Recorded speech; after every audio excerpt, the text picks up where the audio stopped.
ऐसा लव जहां प्रेमी ही प्रेमिका से देह व्यापार कराता है, दुष्कर्म करता है और उसकी हत्या कर देता है। ऐसा लव जो झूठ से शुरू होता है और हैवानियत पर खत्म। इसी लव पर आधारित है आज की रिपोर्ट। हमारी आज की पड़ताल देखने के बाद आप स्वयं ही तय करिएगा यह इश्क वाला लव है या कुछ और। मामले की गंभीरता को समझने के लिए आइए देखते हैं बीते कुछ दिनों में आई ये खास खबरें। बरेली में अंकित बने रफत खान ने मंदिर में की शादी, धर्म परिवर्तन के लिए बनाने लगा दबाव, धर्मांतरण से इनकार किया तो मारपीट कर ट्रक के आगे फेंका। अलीगढ़ में शाहरुख ने दीपक बनकर किशोरी को प्रेम जाल में फंसाया, परिजनों के साथ मिलकर नशा देकर देह व्यापार कराया। पीड़िता का आरोप है कि देह व्यापार का विरोध करने पर उसे सिगरेट से जलाया। गोरखपुर के एक शातिर ने धार्मिक पहचान छिपाते हुए अपना नाम सोनू शुक्ल बताकर युवती से की दोस्ती। नशीली गोली खिलाकर किया दुष्कर्म, सोशल मीडिया पर वीडियो व फोटो वायरल करने की भी दी धमकी। आरोपी युवक दूसरे समुदाय का होने के साथ ही पहले से विवाहित भी है। रामपुर में राहुल बनकर अयान ने युवती को प्रेम जाल में फंसाया। शादी की हाँ करने के बाद लड़की को लड़के की असलियत का पता चल गया तो अयान ने बंधक बनाकर किया दुष्कर्म। युवती का आरोप है कि राहुल उर्फ अयान ने फेसबुक के माध्यम से अन्य लड़कियों को चंगुल में फंसा रखा है। अयान मदरसों से आर्थिक मदद लेकर हिंदू युवतियों को प्रेम जाल में फंसाते हुए धर्म परिवर्तन कर शादी रचाता है। बरेली के आसिफ ने आकाश बनकर हिंदू युवती को प्रेम जाल में फंसाया, जबरन धर्म परिवर्तन का मामला दर्ज। देहरादून के शाहनवाज ने अपना नाम राहुल बताकर की दोस्ती, जबरन दुष्कर्म कर जब ने कहा करने को कहा तो युवती के पैरों से जमीन खिसक गई। दानिश ने खुद को देवेश बताते हुए अपना धर्म छुपाकर युवती को प्रेम जाल में फंसाया। विवाह के बाद सच पता चलने पर युवती ने विरोध किया तो दानिश ने मुंह पर तकिया रखकर उसकी हत्या करने का प्रयास किया। क्या ये महज संयोग है कि ये सभी लड़के मुसलमान और ये लड़कियां गैर मुसलमान हैं, या कोई सुनियोजित ढंग से किया गया प्रयोग?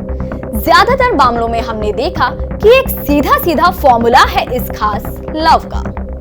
गैर मुसलमान लड़की को चुनो, अपनी पहचान छुपाओ, लड़की को प्रेम जाल में फंसाओ, उससे शादी करो, फिर सच सामने आने पर धर्मांतरण को मजबूर करो या हत्या कर दो।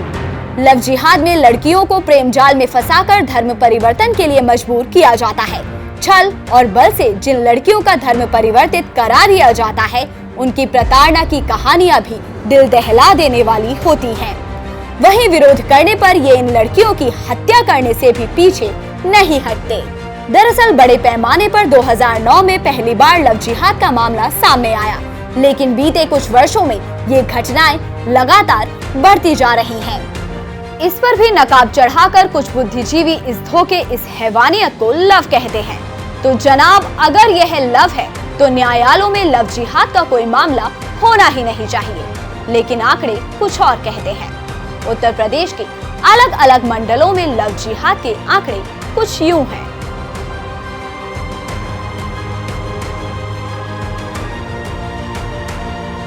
कोर्ट में लव जिहाद के ये मामले स्वयं ही प्रमाण है। वहीं कुछ लड़कियां प्यार में मिले इस धोखे की कीमत अपनी जान गंवा कर चुकाती हैं।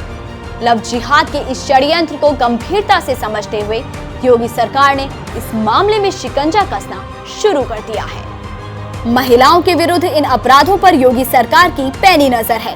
विधि विरुद्ध धर्म संपरिवर्तन प्रतिषेध अध्यादेश 2020 प्रदेश में 27 नवंबर को प्रभावी हुआ था, जिसके बाद से जनवरी 2022 तक इस अध्यादेश के अंतर्गत कुल 164 मुकदमे दर्ज हुए।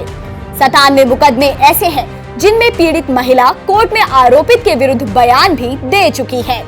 अब तक दर्ज कुल मुकदमों में 399 नामजद आरोपित हैं, जबकि 105 आरोपितों के नाम जांच के दौरान प्रकाश में आए हैं। यूपी पुलिस अब तक कुल 504 आरोपितों में से 280 आरोपितों को गिरफ्तार कर चुकी है। भाजपा ने अपने घोषणा पत्र में इस कानून के अंतर्गत सभी मामलों में कम से कम 10 वर्ष की सजा व 1 लाख रुपए जुर्माना कराए जाने की बात कही है। उत्तर प्रदेश में इस कानून के लागू होने से धर्मांतरण कराने वाले जिहादी अब थर्राने लगे हैं। आइए देखते हैं देश के विभिन्न राज्यों में जबरन धर्मांतरण पर कानून क्या कहता है।